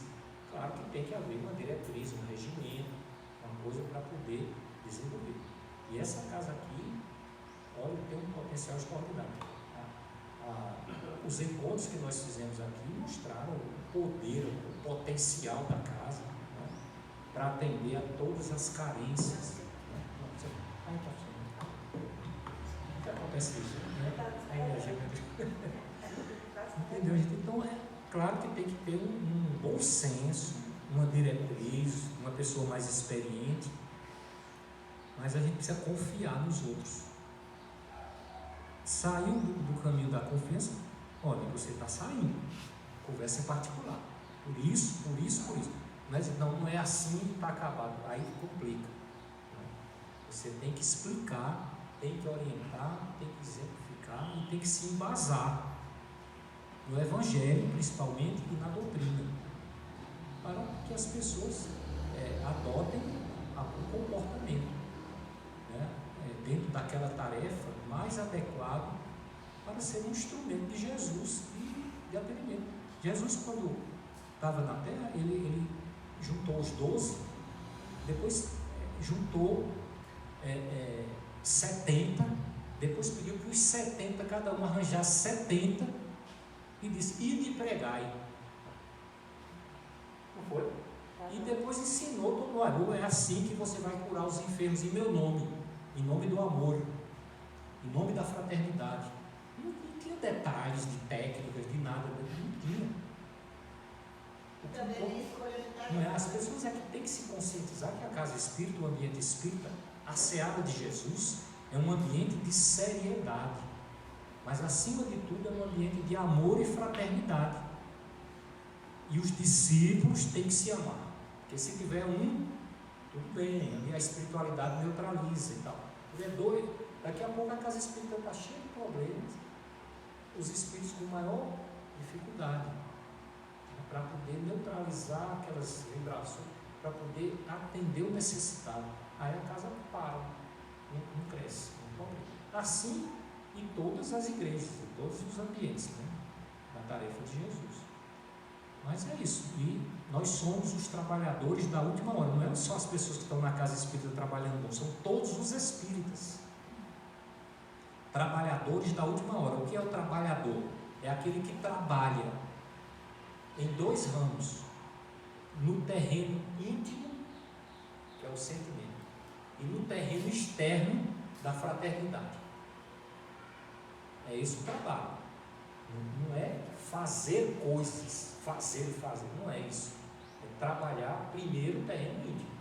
E o trabalho da fraternidade ser uma expressão da bondade que você construiu dentro de você. Bom, e prestar contas a quem? A Deus. E nós estamos aqui para somar, multiplicar. E não existe trabalho de ninguém, o trabalho é de Jesus.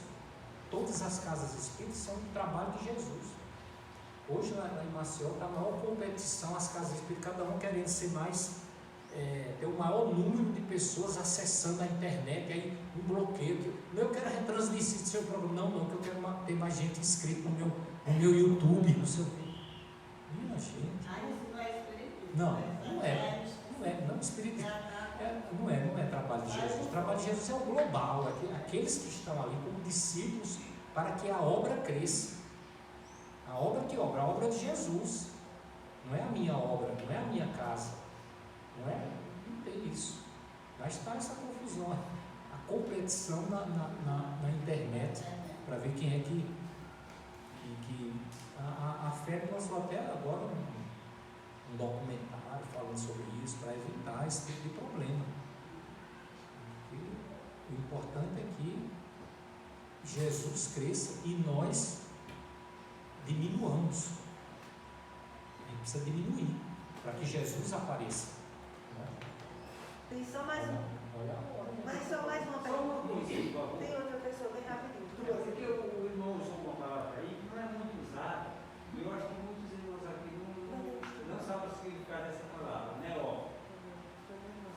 Neófito é a pessoa que está vindo pela primeira vez na casa espírita, que não conhece a doutrina espírita, mas que foi para lá porque alguém indicou. Vai lá, que você tiver um problema lá, resolve. A pessoa vem, ela é neófito. Está vindo pela primeira vez e desconhece. O neófito, ele não conhece a doutrina espírita. Só mais uma pergunta, quem foi? Patrícia?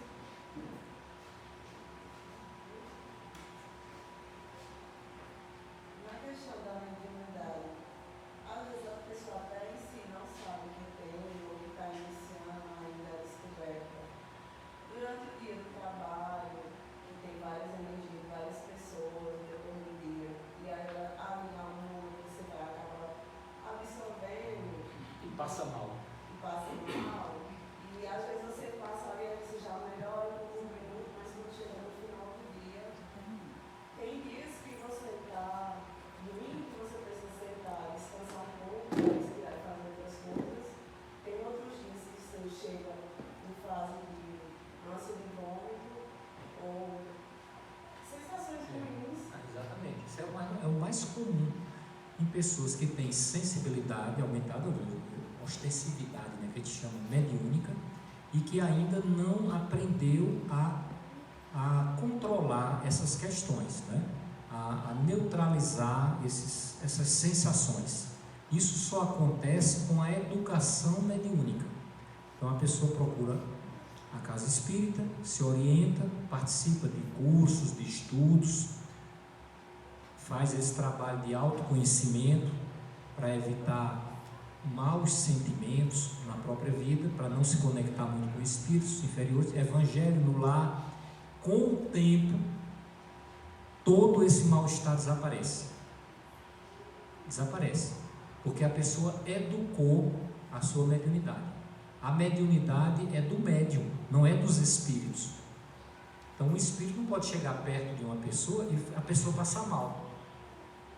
Isso acontece normalmente porque as pessoas não têm consciência da própria mediunidade e não aprenderam ainda a educar essas questões, né? Aí, com o tempo, ela fazendo esse trabalho, vigilância, oração, evangelho no lar, né? Frequência à casa espírita e tal, ela vai aprendendo a domar. Então, o espírito se aproxima, envolve, ela percebe. Então, ela neutraliza o que o espírito está trazendo e reverte. Mas isso é um processo de aprendizado ao longo do tempo. Porque, da mesma forma que o espírito manda para você um mal-estar e você sente, da mesma forma você pode mandar para o espírito um bem-estar e o espírito sentir o seu bem-estar. Entendeu? Então você é quem controla a sua mediunidade. Agora, quando o médium está já educado nesse sentido, já tem um controle, e ele passa a participar da tarefa mediúnica, aí ele dá passividade a uma entidade espiritual enferma, doente, um espírito que está em situação difícil. Ela sente tudo que o espírito está sentindo, ela está dando passividade, mas depois que o transe desaparece, volta tudo ao normal, o equilíbrio, tudo normal. Entendeu? Então, esse controle se chama educação mediúnica. A FEB, Federação Espírita Brasileira, tem um roteiro, né, de orientação para a educação mediúnica, que é o MET. Né? É um livro, uma apostila que a pessoa estuda e que serve de base de orientação para a educação mediúnica. Então, tem pessoas que educam a mediunidade e não precisam estar trabalhando como médium.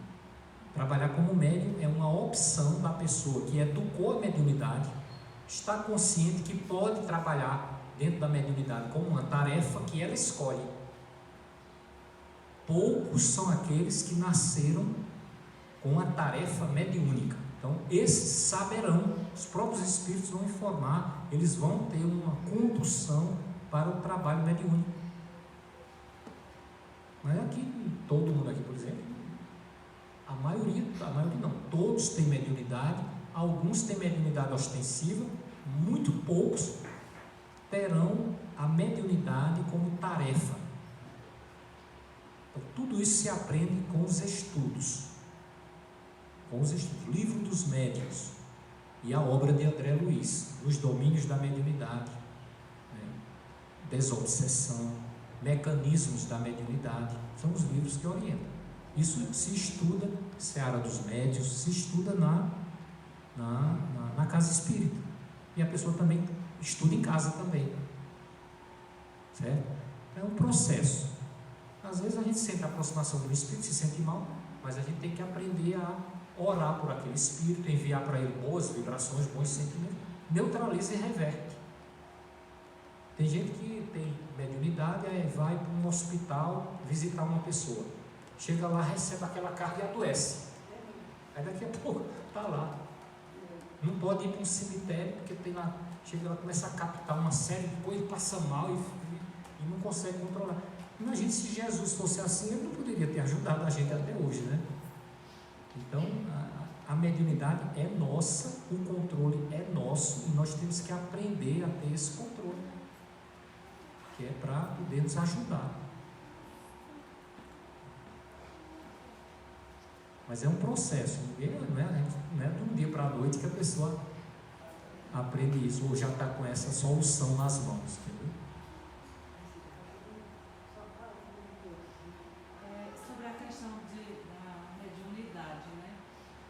Muitas vezes a gente tem todo um conhecimento, tem todo um aprendizado, já mudou, se modificou em muitas coisas, e de repente basta acontecer algo, a pessoa cai ali numa depressão e fica tendo todo tipo de sugestões inferiores, né?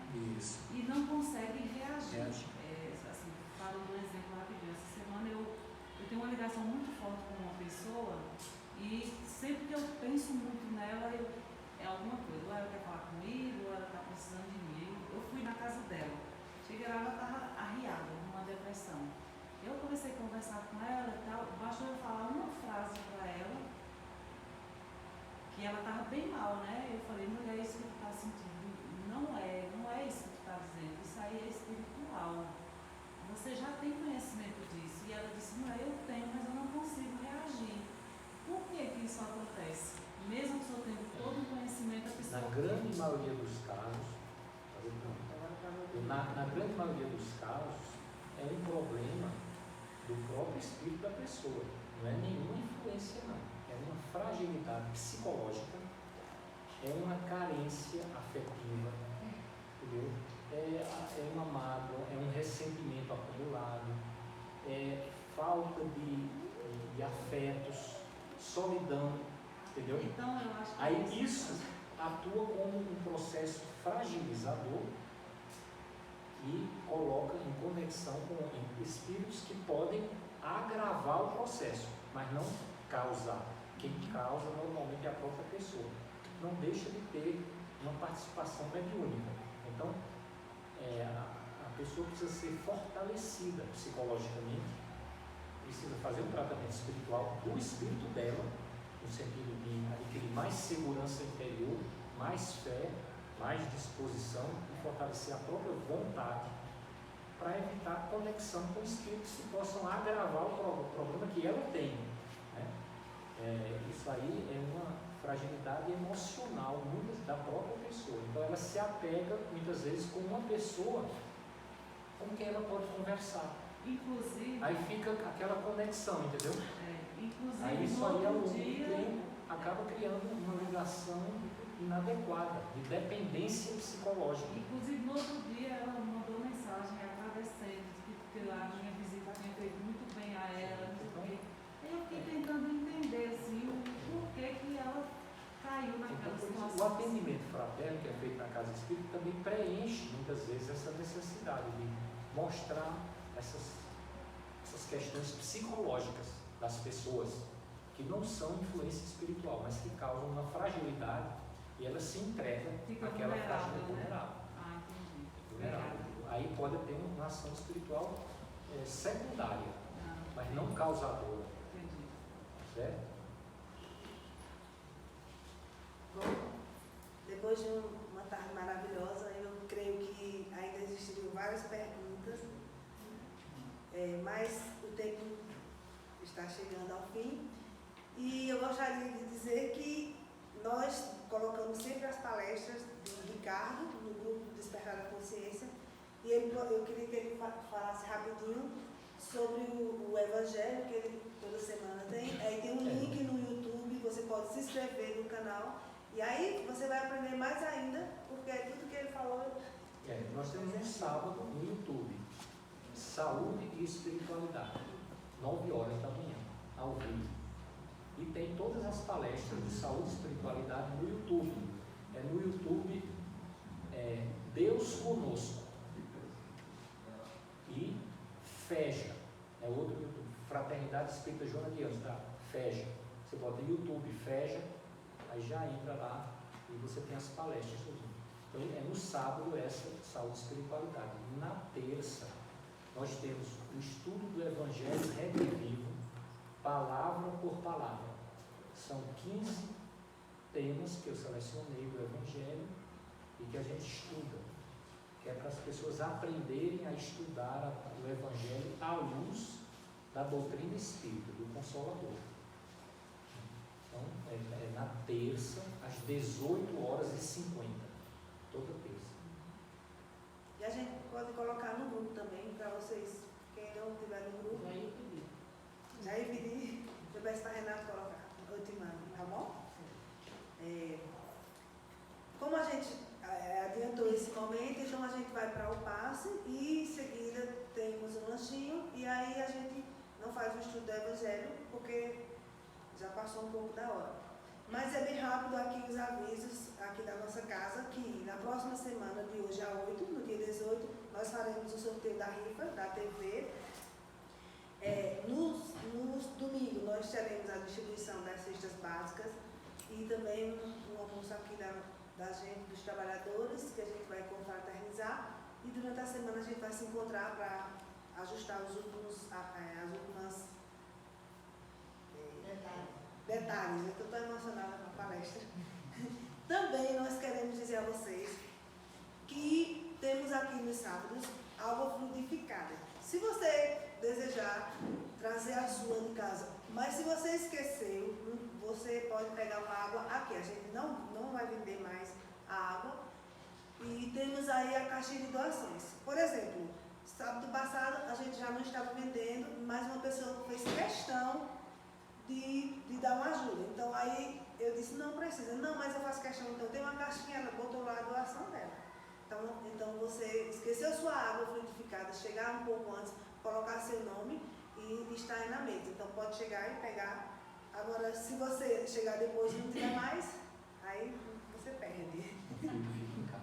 Fluidifica em casa, né? Então nós agradecemos ao nosso irmão Ricardo. Muito obrigado pela sua presença. Nos renovou bastante, foi maravilhoso esse momento. E que Deus o acompanhe amanhã para Maceió, e que você volte e diz que ia nos falar um pouco sobre o seminário, o quinto seminário, bem rapidinho. Depois eu ia até conversar com o professor Almir aí a respeito disso, mas já estamos com a equipe já definida de expositores para fazermos um evento online, né? Ou, se houver condição, a gente programar para fazer presencial, sem preocupação com a dimensão ou com a expectativa. Mas é importante que a gente mantenha essa persistência em fazermos, porque tudo que fizermos para divulgar a doutrina espírita é importante, né? Então a gente poderia planejar para fevereiro ou março um presencial, pode ser até aqui mesmo na casa espírita, né? Ou em outro ambiente, se vocês acharem melhor, e a gente fazer do jeito que a gente fez das outras vezes, sem custos, né, grandes e sem grandes expectativas, mas trabalhando firmemente para que a coisa aconteça. Eu acho que é importante. Então a gente pode conversar depois sobre isso, e eu vou mandar o nome, as palestras, para ouvir a opinião de vocês também a respeito dos temas e ver a data que seria mais adequada para a gente combinar, tá bom? Então nós vamos em seguida, rapidinho, passo e pedimos ao nosso irmão que faça a prece final.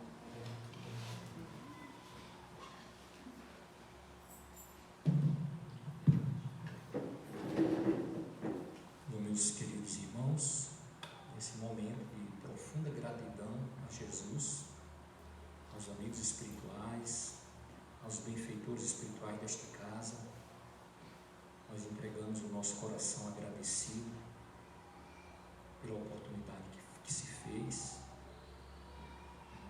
rogando a Ele que abençoe os nossos esforços, no sentido de nos tornarmos melhores pessoas, melhores espíritos,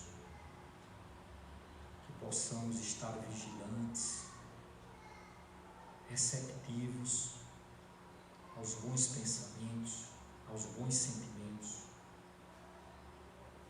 que possamos estar sempre prontos a exercitarmos a nossa mediunidade, no sentido de sermos instrumentos de paz, de equilíbrio, de fé, de esperança, junto a todos aqueles que entrarem em contato conosco, encarnados e desencarnados. Que Deus abençoe esta casa, que nos acolhe, que nos oportuniza momentos de reflexão, de aprendizado, de estudo e de tarefas de aprendizado da fraternidade.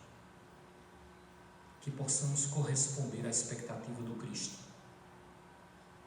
Que não sejamos instrumentos de dificuldade, de perturbação.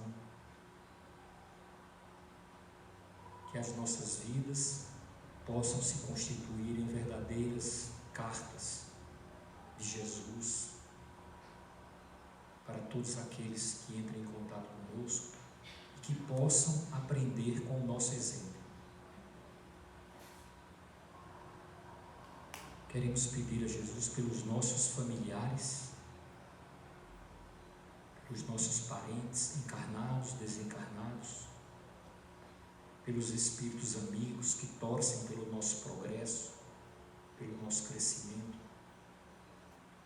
Queremos pedir também, Jesus, por todas as pessoas a quem prejudicamos, a quem ofendemos pelo nosso mau comportamento.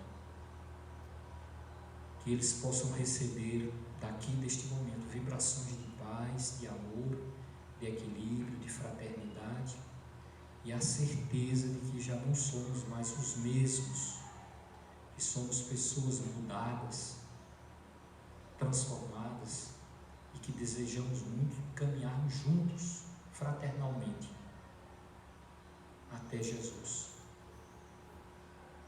Que esta casa, mestre amigo, possa realizar a sua missão, o seu objetivo de educadora de almas, de pronto-socorro, de escola para espíritos ainda ignorantes das tuas verdades eternas.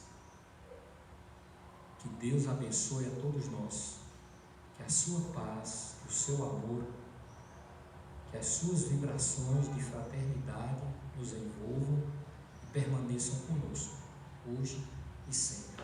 Que assim seja.